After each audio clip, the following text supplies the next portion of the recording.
Ուրեմն Պուտինի Ռուսաստանի նախագահ Վլադիմիր Պուտինը երեք կարելի ասել սենսացիոն խոսք ասեց այն առումով, որ երեք առաջին անգամ ամբողջովին փորձարկվել է թևավոր հրթիռ Բուրիվեսնիկ 14000 կիլոմետր թռել է, 15 ժամ թռիչքում է եղել միջուկային էներգետիկ սարքավորումով աշխատող։ Սա այն հրթիռներից մեկն է, երբ ռուսական կողմը սա ցույց էր տալիս, որոշ տգետներ հեգնում էին, ասում էին, որ դա իբր մուլտիպլիկացիոն կինոնկար են, էլի ռուսները ցույց տալիս։ Հավասիկ հիմա այդ մուլտիպլիկացիոն կինոնկարից միջուկային էներգետիկ սարքավորումով կամ ռեակտորով աշխատող հրթիռը երեք անցել է ուրեմն իր փորձարկման վերջին փուլը, հաջող փորձարկում է եղել։ Սա նշանակում է, որ շուտով այդ հրթիռների սերիական արտադրությունը կլինի, որը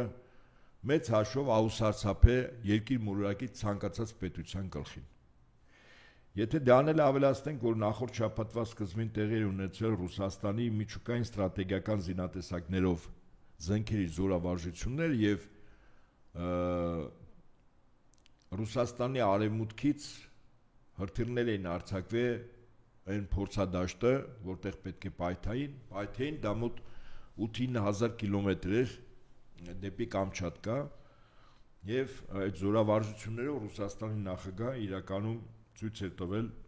եւ արևմուտքին եւ Միացյալ Նահանգներին, որ ռուսական միջուկային զինանոցը կազին պատրաստ է, ցանկացած պահին կարող է կատարել երկրի գերագույն գլխավոր հրամանատարի հրամանները, այդ թվում նաև օգտագործելով միջուկային զինանոցով հրթիռներ։ Ինչպես ասում են, սա սառը ցնցող պետք է լիներ բոլոր տաք գլուխների համար, այդ թվում եվրոպական մի քանի երկրների մեծ հավակնություններով եւ հիվանդագին երևակայությամբ առաջնորդների, այդ թվում նաև Միացյալ Նահանգների նախագահ Տրամպի համար։ Սա ինչ վերաբերվում է շատ կարևոր